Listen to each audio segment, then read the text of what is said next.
Buenas tardes, hermanos. Vamos a hacer una oración. Señor, te damos gracias en esta preciosa tarde que tú nos permites, Padre, congregarnos como pueblo tuyo, como piedras vivas, Señor, como santuario tuyo, como templo tuyo, Señor. Te damos gracias porque tú estás en medio nuestro, porque tú habitas, Señor, en este templo que es tu iglesia, Señor. Te pido que en esta hora tú ministres por medio del poder de tu Espíritu Santo, de la unción de tu Espíritu, al entendimiento nuestro esta palabra tuya, Señor, y que la podamos creer por la fe, Señor. En el nombre de Jesús. Amén. Quiero, hermanos, más que una predicación esta tarde, dar una enseñanza. Ahí en la epístola a los Colosenses, en el capítulo número 1, versículo 13, dice así: el cual, refiriéndose a Dios, nos ha librado de la potestad de las tinieblas y trasladado al reino de su amado Hijo. En el capítulo 3, en el capítulo 3, versículo 1 dirá: si pues habéis resucitado con Cristo, buscad las cosas de arriba, donde está sentado Cristo a la diestra del Padre. Poned la mira en las cosas de arriba y no en las de la tierra, porque habéis muerto y vuestra vida está escondida con Cristo en Dios. Cuando Cristo vuestra vida se manifieste, seremos vosotros también seréis manifestados con Él en gloria. Bien, hermanos, el Evangelio es el testimonio de Dios. Lo voy a volver a repetir. El Evangelio es el testimonio de Dios. Es el testimonio que Dios da de su Hijo Jesucristo en la cruz del Calvario y en la resurrección. Es el testimonio que Dios da de que su Hijo Jesucristo ha venido a hacer una obra para reconciliarnos con el Padre y rescatarnos de nuestra condición original. En el corazón del Evangelio hay dos sucesos que son lo que el Evangelio predica como una buena noticia. Es la crucifixión y la resurrección. Las implicaciones de lo que Dios ha hecho en Cristo, en su muerte y en su resurrección, son las implicaciones que el Evangelio enseña para la vida de cada creyente. Y cada creyente debe saber y conocer estas verdades de la muerte y la resurrección de Cristo. Pablo, en el capítulo 1 de la primera epístola a los Corintios, nos dice que cuando fue a Corinto, que era una de las ciudades griegas más majestuosas, donde se desarrollaba toda la vida cultural de los griegos, decía que él se propuso no enseñar otra cosa, y lo puntualiza: no quise hacer uso de ninguna sabiduría humana, sino que fui y prediqué con debilidad, dice, y enseñé a Cristo y a este crucificado, para que vuestra fe, la fe de los corintios, no se fundamentara en la sabiduría humana, sino en el poder que Dios desplegó para llevar a morir a Cristo y resucitarlo de entre los muertos. Ahora, ¿qué nos dan testimonio la muerte y la resurrección de Cristo a nuestras vidas? ¿Cuál es el testimonio que proclama la muerte y la resurrección? La muerte en la cruz del Calvario proclama que toda una creación caída ha llegado a su fin. Dios ha identificado a la vieja creación con la muerte de Cristo, y cuando Cristo murió, toda esa creación murió juntamente con Él. Digamos que la cruz de Cristo es un arma de destrucción masiva y cósmica.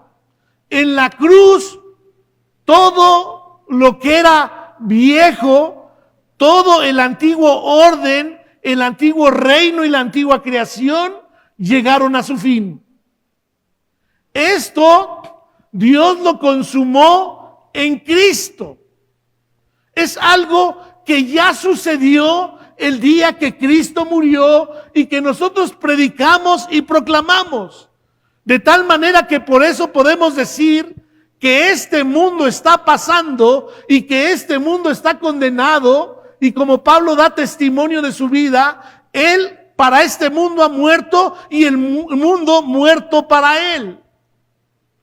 De tal manera que Pablo dice aquí en Colosenses que si nosotros hemos resucitado, porque es el otro hecho del Evangelio, quiere decir que así como Cristo dio fin a una creación en la cruz del Calvario y la llevó a su extinción, en la resurrección Dios levanta toda una nueva creación, y Dios revela entonces cuál era el plan de salvación para el hombre. Como dice en Colosenses 1, Dios había planeado trasladar al hombre de esa creación caída a una nueva creación, al reino de su amado Hijo Jesucristo. Y esto lo llevó a cabo mediante la muerte y la resurrección de Cristo. ¿Cómo es que este hecho de esta redención ha sucedido en este traslado? La Biblia dice en Romanos 6 que nosotros fuimos identificados o que fuimos plantados juntamente con Cristo en su muerte, de tal manera que nuestro viejo hombre murió juntamente con Cristo. ¿Qué es el viejo hombre? El viejo hombre, mis hermanos, es todo lo que yo soy que pertenece a la antigua creación. Todo lo que es mi forma de pensar y de hacer, que pertenece a una creación caída y enemistada con Dios. Todo lo que yo era antes de Cristo fue puesto en Cristo. Miren, hermanos, yo les he dicho que pensar en estas cosas revela lo que Dios es como el alfa y el omega. El Dios que no tiene principio ni fin, pero que está en el principio y está en el fin. Porque Dios nos dice, nos revela por medio del Evangelio que nosotros hemos muerto con Cristo. ¿Y cómo es posible que nosotros hayamos muerto con Cristo si cuando Cristo murió nosotros aún no habíamos nacido? Pero la Biblia también dice que antes de la fundación del mundo y antes de la creación del mundo, nosotros también ya habíamos sido escogidos y apartados por Dios, y que Dios había predestinado ya antes de que existiéramos nuestras vidas para que algún día delante de Él seamos presentados por Cristo santos y sin mancha. ¿Cómo es posible estos sucesos? Mi mente no lo puede entender. Mi mente no puede alcanzar a entender a un Dios que es eterno, que es el eterno yo soy, encima del tiempo y del espacio, y a quien el tiempo, la materia y el espacio no condiciona con sus leyes, pues Él es sobre ellas. Él ha creado esas mismas leyes, pero Él no está sujeto a ellas. Él puede avanzar en el corredor del tiempo hacia lo que aún no es y tomarlo y llevarlo a la cruz del Calvario e identificarlo con su Hijo Jesucristo, como hizo con cada uno de ustedes, para que cuando Cristo muriera, cada uno de ustedes de manera personal y de manera corporativa, es decir, todos los que pertenecemos a Cristo, muriéramos juntamente con Él. Este es un hecho con implicaciones trascendentes para nuestra vida diaria. ¿Por qué? Porque si hemos muerto juntamente con Cristo a nuestro antiguo modo de vida, bajo el dominio del pecado, de la carne y de la muerte, ¿cómo podemos hoy que pertenecemos a Cristo pretender seguir viviendo bajo esos esquemas de ese antiguo régimen al que nosotros ya morimos? El creyente tiene que darse cuenta y entender esta gran verdad de su muerte, de la muerte de su viejo hombre, porque como veremos adelante, su viejo hombre, que aún está vigente durante un lapso de tiempo, tiene que ser alguien en quien él no puede confiar y tiene que hacer morir poco a poco.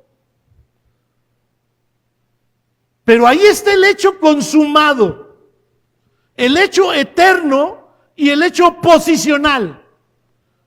Cada uno de ustedes llegaron a su fin en lo que respecta a su vieja vida en la cruz del Calvario cuando Cristo murió. ¿Cuántos dicen amén a esta verdad?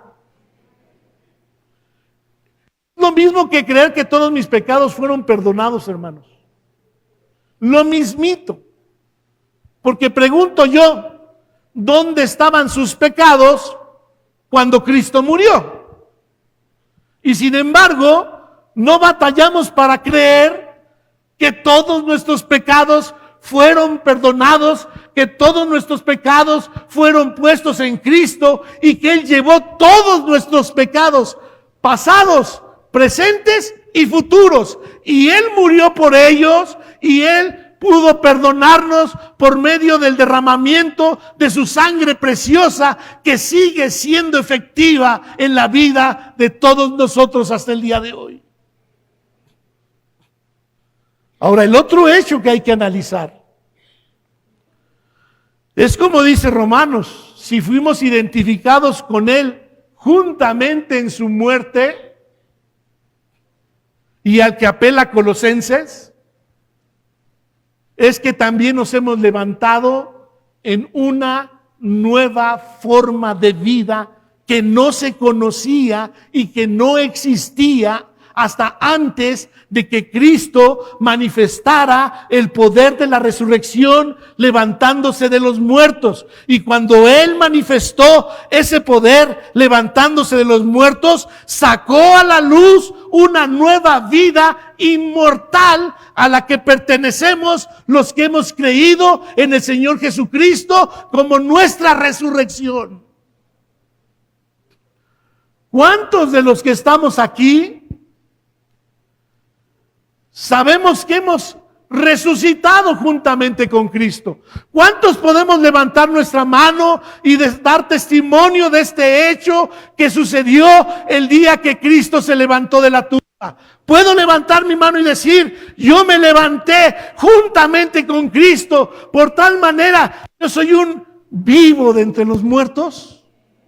Hágalo, levante su mano y diga: yo soy un vivo de entre los muertos que se levantó juntamente con Cristo la mañana gloriosa que el Señor Jesucristo venció a la muerte y quebró las puertas del Hades para que todos los que pertenecían a Él fuésemos levantados de la tumba.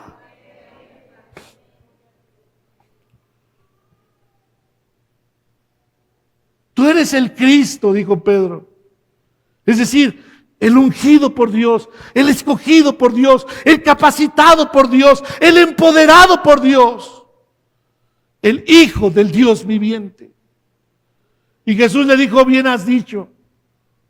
Y yo te digo que sobre esa roca, sobre esa declaración, las puertas del Hades no prevalecerán. El Hijo de Dios se estrellará contra esas puertas para abrirlas la mañana gloriosa de su resurrección, y las abrirá. El Hades, hermanos, nunca había sido un alma. Y cuando Cristo bajó a la muerte y derrotó a la muerte en su reino y le arrebató el dominio que tenía sobre la humanidad, recuerden que fue un hombre, Cristo, el que descendió, tomó el dominio y el poder y el reino, un dominio y un reino que venció al reino de las tinieblas, al reino del pecado, al reino de la muerte, al reino de la carne.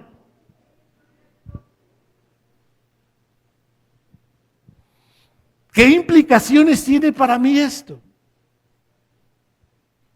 Esto que ya Dios consumó, hermanos. Es decir, esto no es sino un hecho de Dios. Es un hecho que tú moriste y es un hecho que tú resucitaste. Y ese hecho, Jesús clamó: consumado es. Es un hecho consumado. Solo que hay una diferencia entre lo consumado y lo manifestado.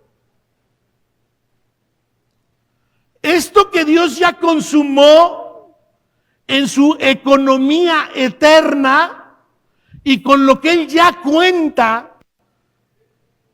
y que es el criterio de Dios por medio del cual estima a nosotros como hijos en Cristo. Por eso 2 Corintios dice: si alguno está en Cristo. Este es el criterio de Dios. Si alguno está en Cristo. ¿Cómo lo ve Dios? ¿Qué piensa de él Dios? Si alguno está en Cristo, nueva creación es. Las viejas cosas pasaron y he aquí todas son hechas nuevas.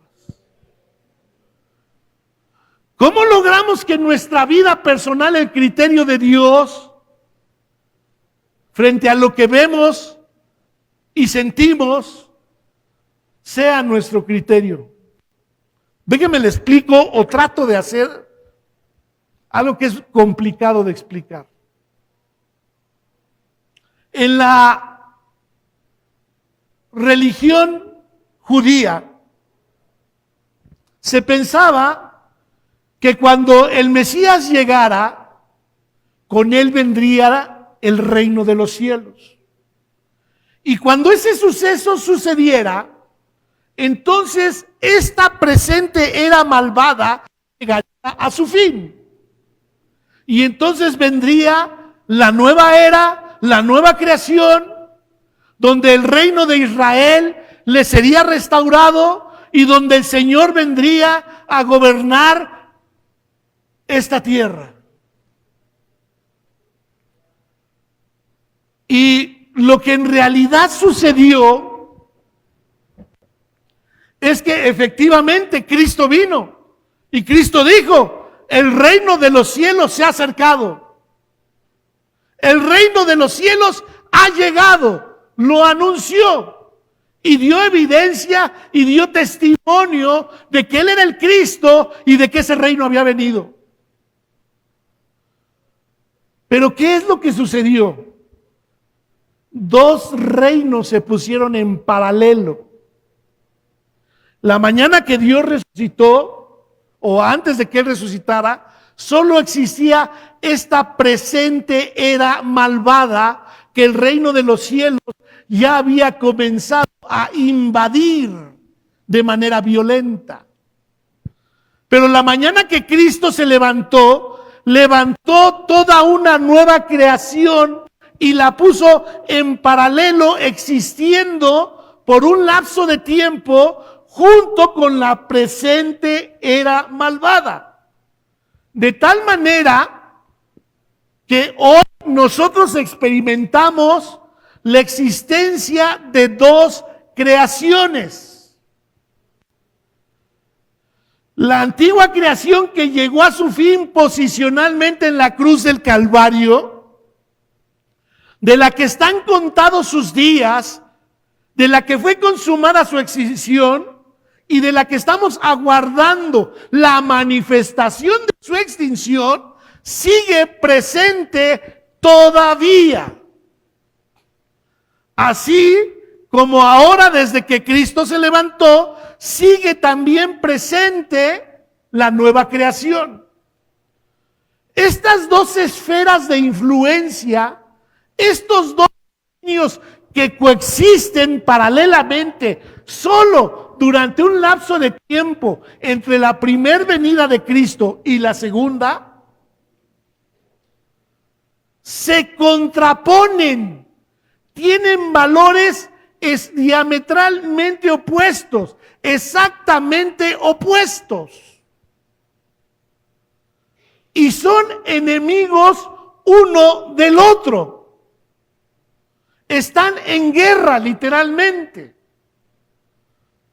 La nueva creación está invadiendo y despojando a la vieja creación, y es la razón por la que tenían que mantenerse coexistiendo.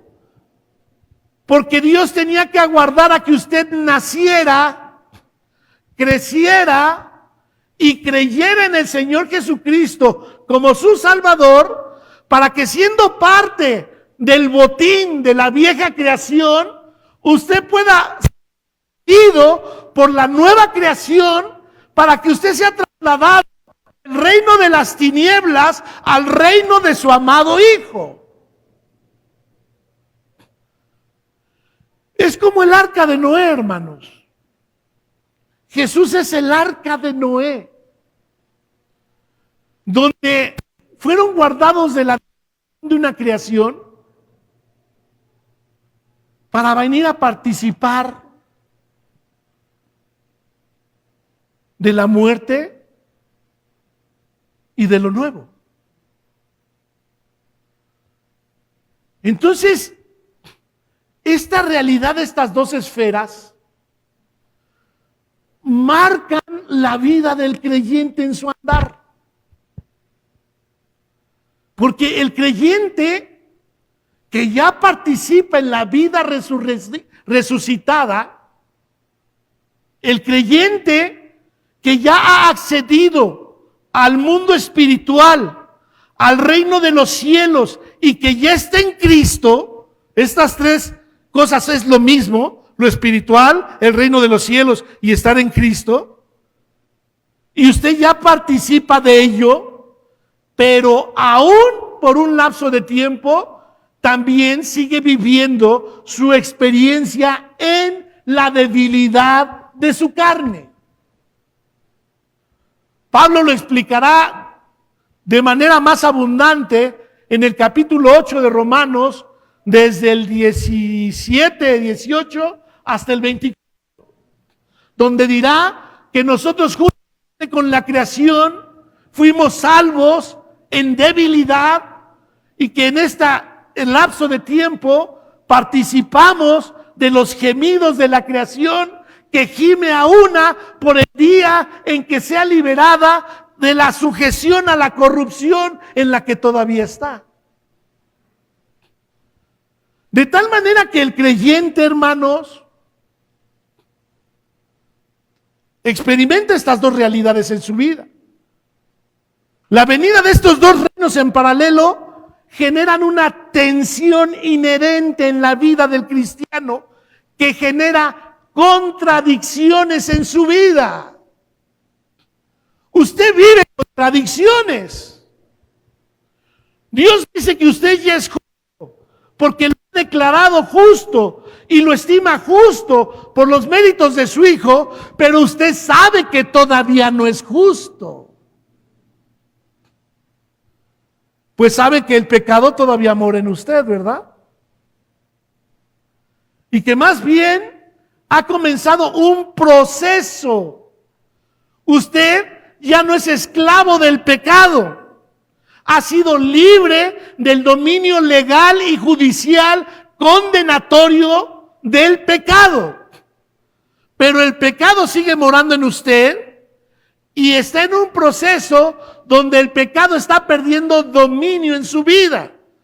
Pero está aguardando el día en que la presencia del pecado sea expulsado cuando usted reciba un cuerpo glorificado que ya no tiene relación con el aún cuerpo caído que usted tiene, que se enferma y que se hace viejo y que tiene apetitos que corresponden todavía a la vieja creación.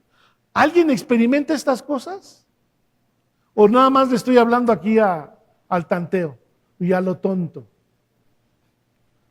¿Verdad que seguimos participando de este reino? Ahora,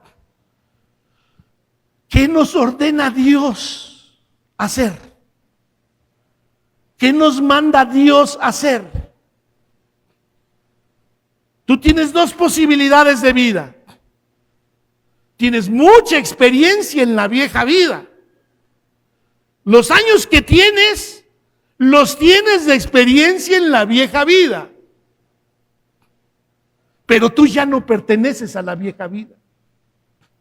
Y has comenzado un nuevo andar en un nuevo reino con criterios, con principios y con valores distintos. Y no solamente con criterios y con principios y con valores, sino que ahora el Espíritu de Dios, que es el cumplimiento de las promesas del Antiguo Testamento,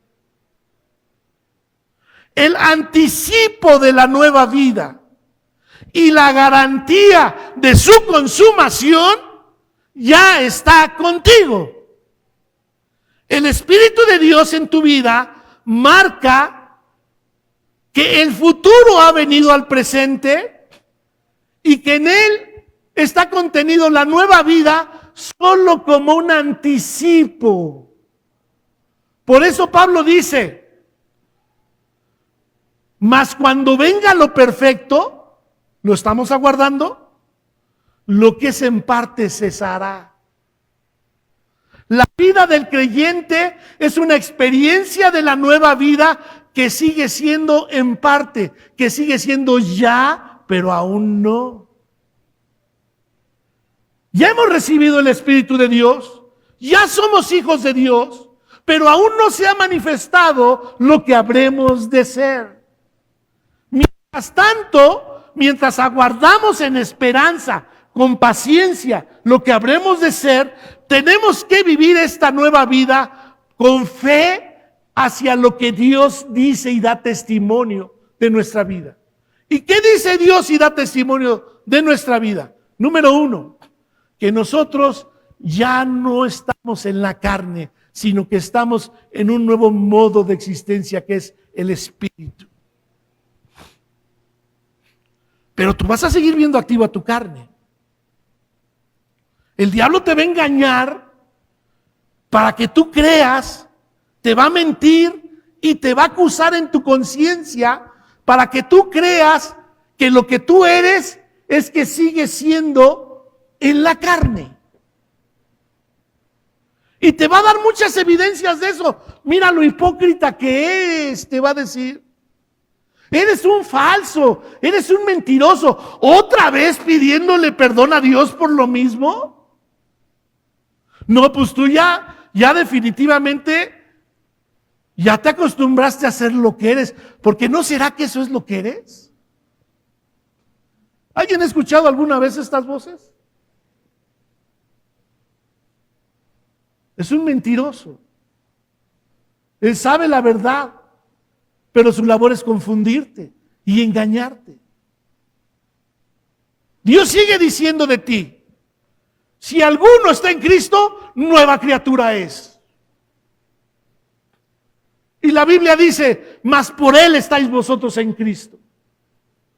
De tal manera que el creyente tiene que orientar su vida hacia un reino nuevo y no hacia un reino viejo. Él ya no pertenece a la tierra, ni a lo temporal, ni al pecado, ni al mundo, ni a la carne, ni a la muerte. Él pertenece a la justicia de Dios, al Espíritu de Dios, al reino de la vida eterna. Y él todos los días por la fe tiene que orientar su vida hacia ese reino. Por eso Colosenses dice: si habéis resucitado con Cristo, entonces busquen las cosas de arriba, donde está Cristo sentado a la diestra de Dios y donde están ustedes sentados juntamente con Cristo. Es decir, aunque la vida activa de su carne siga en esta vida, ustedes no le presten atención, niéguenla, enséñenle el acta de defunción que se levantó cuando Cristo murió y te hizo morir juntamente contigo. Y aprende en una nueva forma de vida, hacia donde te oriente el Espíritu, a buscar las cosas de donde viene tu verdadera provisión. Tu verdadera provisión ya no está en esta tierra. Tu verdadera provisión está en Dios, quien ahora es tu Señor, tu Salvador y tu Padre, a quien ahora tú le perteneces y has dejado de pertenecerte a ti mismo. Has sido trasladado de un reino y de un dominio donde los poderes que gobernaban ese dominio ya no te gobiernan a ti, aunque están por un tiempo todavía vigentes. Tú tienes que reconocer esta verdad y orientar tu vida hacia lo que tú eres, hacia lo que el Espíritu de Dios te revela en tu mente, en tu entendimiento y en tu corazón por medio de la palabra. Todos los días, mi querido hermano, has venido a participar de un nuevo modo de existencia. Todos los días la vieja vida tendrá sus inercias. Tratará de jalar tu vida hacia ella. El odio, el resentimiento, la venganza, son las evidencias que están presentes de la vieja vida y que tú no dejarás de sentir. Están ahí en el viejo hombre. Pero tú las harás morir. Tú las harás morir porque tú tienes un recurso en la cruz del Calvario. La cruz del Calvario que hizo morir a Cristo hace 2000 años sigue teniendo el poder para hacerme morir a mí, aquí y ahora, en mi presente, todos los días de mi vida. Todos los días de mi vida, el instrumento de destrucción que Dios creó para destruir la vieja creación, sigue ejerciendo un poder, un dominio sobre mi vida. Yo que le pertenezco a Dios. Por eso Jesús dijo un día, miren, de qué forma lo expresó. Entonces dijo a la multitud: si alguno de ustedes quiere ser mi seguidor, dijéramos ahora en el tiempo de la dispensación, después de la cruz, o es mi seguidor, tiene que abandonar su propia manera de vivir vieja, tomar su cruz cada día para hacerla morir y seguirme. Si tratas de aferrarte a la vieja vida, perderás la nueva vida. Pero si entregas tu vida por mi causa a la nueva vida, la salvarás. Ahora, esto no quiere decir que sea una condicionante de la salvación, pero sí nos orienta hacia dónde debemos orientar nuestra vida. Así como todos los días el sigue teniendo un dominio sobre nuestras vidas, también la resurrección sigue teniendo un dominio sobre nuestras vidas. Todos los días Dios hace morir y hace surgir cosas nuevas en nosotros. Pero nosotros debemos de ser conscientes de que nuestra vida radica en ocuparnos de las cosas de la nueva vida. Miren, hay cristianos que saben estas verdades, pero se ocupan de la vieja vida. Y su prioridad es la vieja vida. No tengo dinero, no tengo esto, no tengo aquello. La vieja vida sigue dictando sobre ellos su patrón y su dominio, su esclavitud, porque viven esclavos de sus propias necesidades. La cruz viene para liberarnos de esa esclavitud.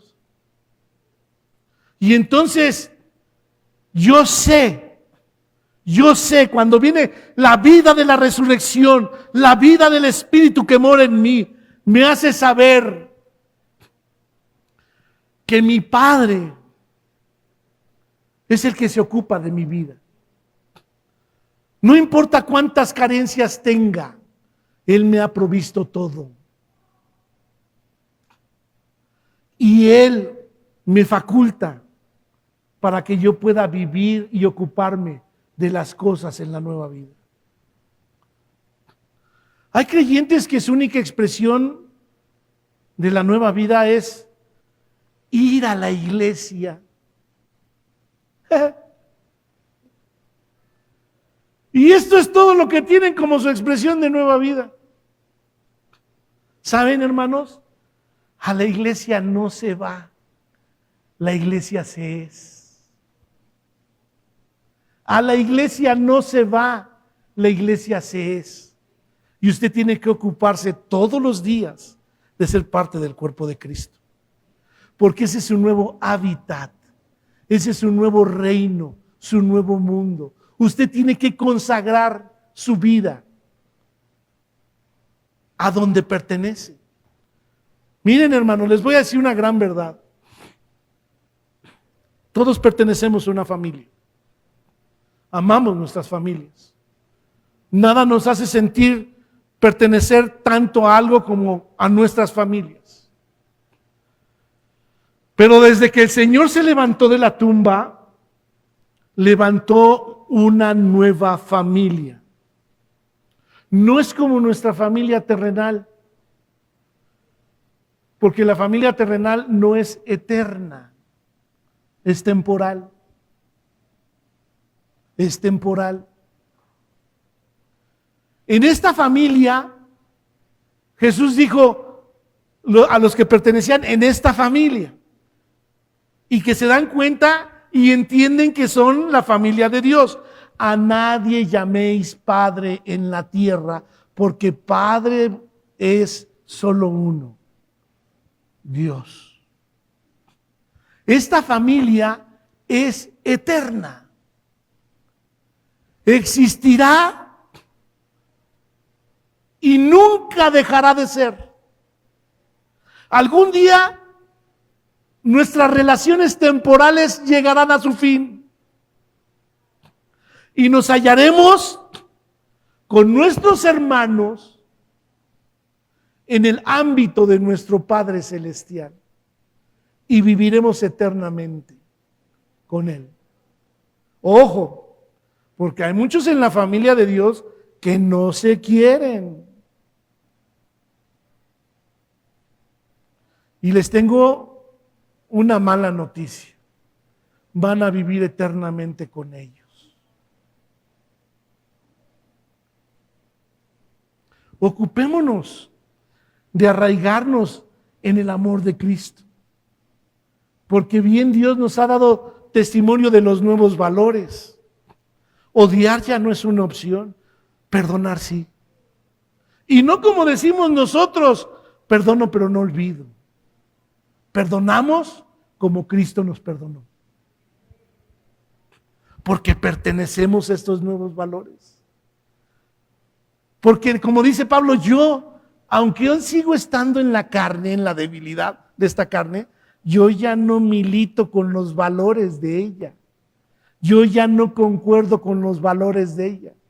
Pues he entendido que las armas de mi milicia, con las que yo peleo, con las que yo lucho, ya no son las carnales, el desquite y la venganza, sino que son espirituales, el amor, el perdón, la tolerancia, la ayuda mutua. Y estas son poderosas en Dios para la destrucción de las fortalezas satánicas. ¿Entiende el cambio del valor y del reino al que usted pertenece? Tenemos que explorar, hermanos, todos los días esta realidad, hasta que sea una práctica. Miren, cuando uno empieza a practicar algo, falla. Y mi hijo me decía de repente, papá, es que no me sale. ¿Y qué voy a hacer porque no me sale? Pues vuélvelo a hacer. Y otra vez, pero es que no me, pues vuélvelo a hacer. Y otra vez, y ya cuando le salía, ¿te acuerdas los berrinches que hacías porque no te salía? Pero lo practicaste. La vida nueva es una práctica, hermano, de una vida, escúchelo bien, cruciforme, diagonal, resucitada. Todos los días, miren lo que dice Colosenses.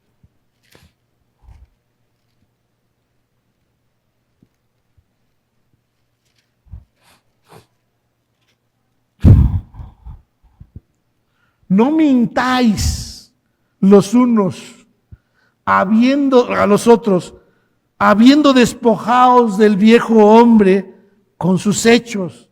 Yo sumaría vicios, mañas, patrones, modos y formas.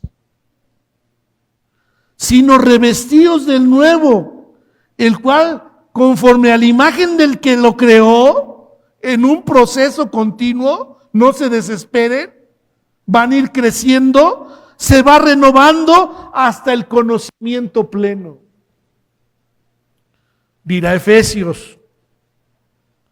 En cuanto a la pasada manera de vivir, despojaos del hombre viejo que está viciado conforme a los deseos engañosos, patrones, conductas, modos de pensar. Y renovaos en el espíritu de vuestra mente y vestíos del nuevo hombre creado según Dios en la justicia y santidad de la verdad. Esa es nuestra vida diaria. Esa es nuestra vida diaria. Y yo quiero que ustedes lo aprendan. Yo quiero que ustedes sean enseñados en esa verdad. Que su mente sea transformada y renovada para que ustedes entiendan cómo la acción del Espíritu y de la palabra de Dios nos harán partícipes de despojarnos y revestirnos todos los días de nuestra vida hasta que el Señor venga por nosotros. No hay otra manera de caminar la vida cristiana. No hay otro camino. Si alguno quiere venir en pos de mí, tome su cruz. Y la vida de la resurrección diría, y entonces síganme. La vida de la resurrección, hermanos, es la garantía de un poder que nos hace poder lo que nosotros no podemos. Y está presente con nosotros. Es prohibido decir no puedo. Cuando el Espíritu de Dios mora en nosotros. Señor, te damos gracias por esta palabra. Bendícela, prospérala. Da fruto, Señor, en la vida de los creyentes que la han escuchado en esta tarde. Que la vida de ellos sea arraigada y cimentada en ese modo de vida y que esa vida traiga fruto que bendiga a tu pueblo, Señor. Te lo pedimos en el nombre de Cristo Jesús. Amén. Que Dios les bendiga, hermanos.